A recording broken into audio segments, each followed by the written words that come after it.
안녕하십니까. 핵공 얀선생의 공산초 교사 양혜민입니다. 오늘은 수학 4학년 1학기 3단원의 곱셈과 나눗셈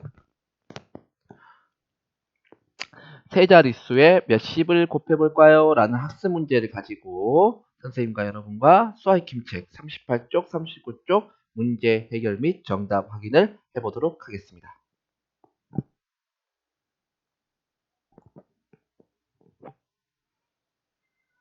자, 1번 문제입니다. 다음 표를 완성하여 235 곱하기 30의 값을 구해보세요 라고 했습니다.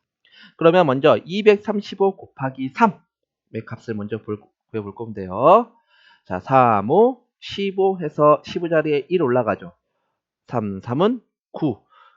올라온 1과 더해서 10이 되고요. 그래서 100의 자리에 1이 올라갑니다. 그래서 2, 3은 6 해서 1과 6을 더해서 7 됩니다. 그래서 235 곱하기 3은 705, 100의 자리 7, 15 자리 0, 1의 자리 5 해서 결과가 705가 나옵니다. 자, 이 결과를 바탕으로 해서 235 곱하기 30의 값을 구해볼 건데요. 자, 곱해지는 수가 3에서 30으로 10배, 공이 하나 더 붙었죠. 그러니까 마찬가지로 그 결과값도 공이 하나 더 붙어 10배가 되어서 7050이 됩니다. 그래서 1000의 자리는 7, 100의 자리는 0, 10의 자리는 5, 1의 자리는 0 해서 7050이 나옵니다. 다음 2번 문제입니다. 네모 안에 알맞은 수를 써 넣으세요 라고 했습니다. 자, 210 곱하기 2와 210 곱하기 20의 값을 서로 비교하는 건데요. 먼저 210 곱하기 2를 해보면 0이는 0, 2는 2, 2는 4 해서 420이 되고요. 210 곱하기 2의 값으로 210 곱하기 20을 구해볼 건데요.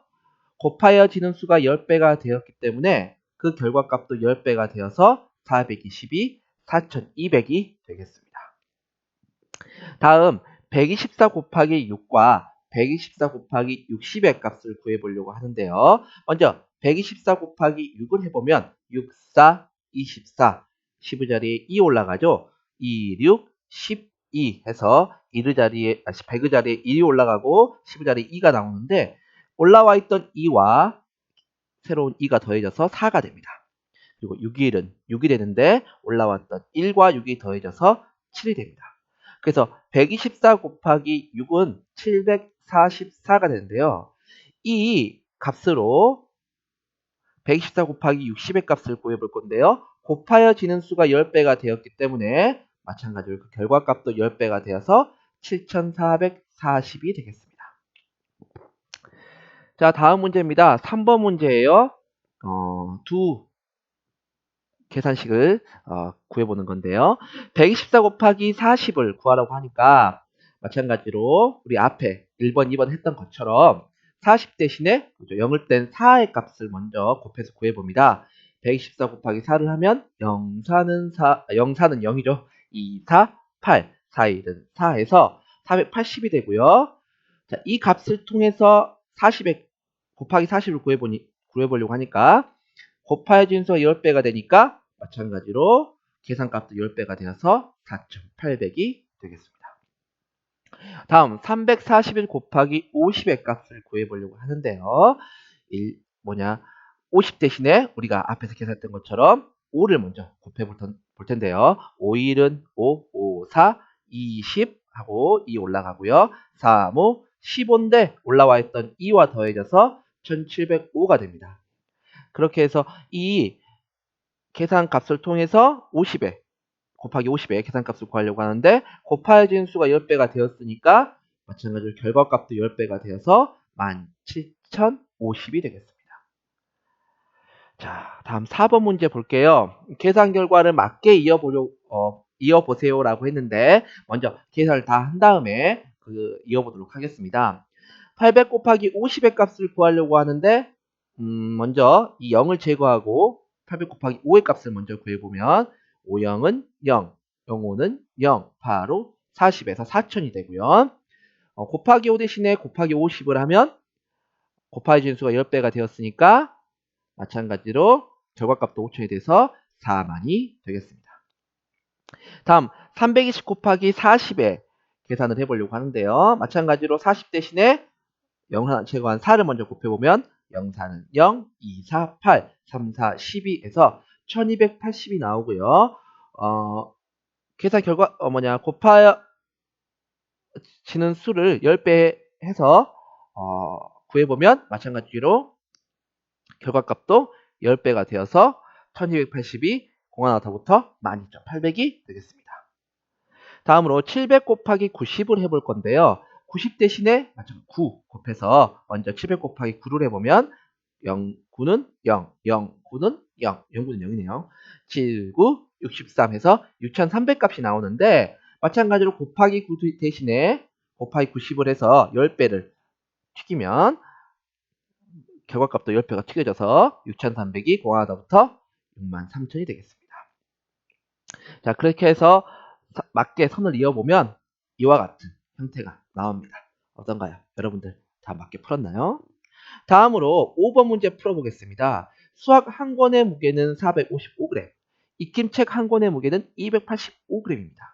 수일인의 반 20명의 수학책과 익힘책의 무게는 모두 얼마인지 구해보세요 라고 했습니다. 그럼 한 사람이 갖게 되는 책은 무엇인가요? 수학책 한 권과 익힘책 한 권이죠. 그렇죠? 그러면 이거 한 사람이 갖게 되는 무게를 먼저 구해야 되니까 수학책 더하기 수학 익힘책을 하면 445 더하기 280으로 해서 730이 되겠습니다. 그러면 이게 한 사람이 갖게 되는 무게인데요. 이 무게를 20명으로 곱해줘야 되니까 730 곱하기 20이 되어서 자, 730 곱하기 20을 계산하기 위해서는 먼저 730 곱하기 1을 먼저 계산해서 0이는 0, 2, 3은 6, 2, 7에 14에서 1460이 되고요. 마찬가지로 곱해지는 수가 10배가 되니까 결과값도 10배가 되어서 14,600이라는 무게가 나오게 되겠습니다. 다음 6번입니다. 밥 한 공기를 치는데 필요한 쌀은 110g입니다. 밥을 매일 3공기씩 먹는다면 30일 동안 필요한 쌀의 무게는 얼마일까요? 라는 문제를 가지고 문제를 풀 건데요. 그럼 먼저 하루 동안에 먹는 양을 먼저 구해야겠죠. 그 다음에 하루 동안에 먹는 양에 30을 곱해야 되니까요. 그러면 하루 동안에 먹는 양은 얼마예요? 우리 하루에 몇 끼 먹어요? 3끼 먹죠. 그래서 110 곱하기 3을 해서 330이 나옵니다. 그러면 이제 이 330을 30일이니까 30을 곱해야겠죠? 자, 330 곱하기 30을 하기 위해서는 먼저 330 곱하기 3을 해서 0, 3은 0, 3, 3은 9, 3, 3은 9에서 330 곱하기 3이 990이라는 걸 알 수 있고요. 마찬가지로 곱하기 30을 해준 결과값을 알아야 되니까 곱해진 수가 10배가 되니까 결과값도 10배가 되어서 몇 백이 됩니까? 그렇죠. 9,900이 되겠습니다. 그래서 30일 동안 필요한 쌀의 무게는 총 9,900이 되겠습니다. 자, 어떤가요? 여러분들 선생님과 함께 몇십 곱하기 몇을 해보았는데요. 몇십 곱하기 몇이 아니라 우리가 뭘 했었죠? 선생님 잠깐 까먹었는데 세자릿수 곱하기 몇십을 해봤죠? 세자릿수 곱하기 몇십을 하려고 할 때는 어떻게 해라? 일단 세자릿수 곱하기 몇을 해서 그 결과값을 구한 다음에 거기다가 곱하기 10, 10배를 해주면 세자릿수 곱하기 몇십을 한 값이 나온다라는 걸 여러분들이 기억해주면 감사하겠습니다. 그럼 다음 시간에 만나요. 안녕.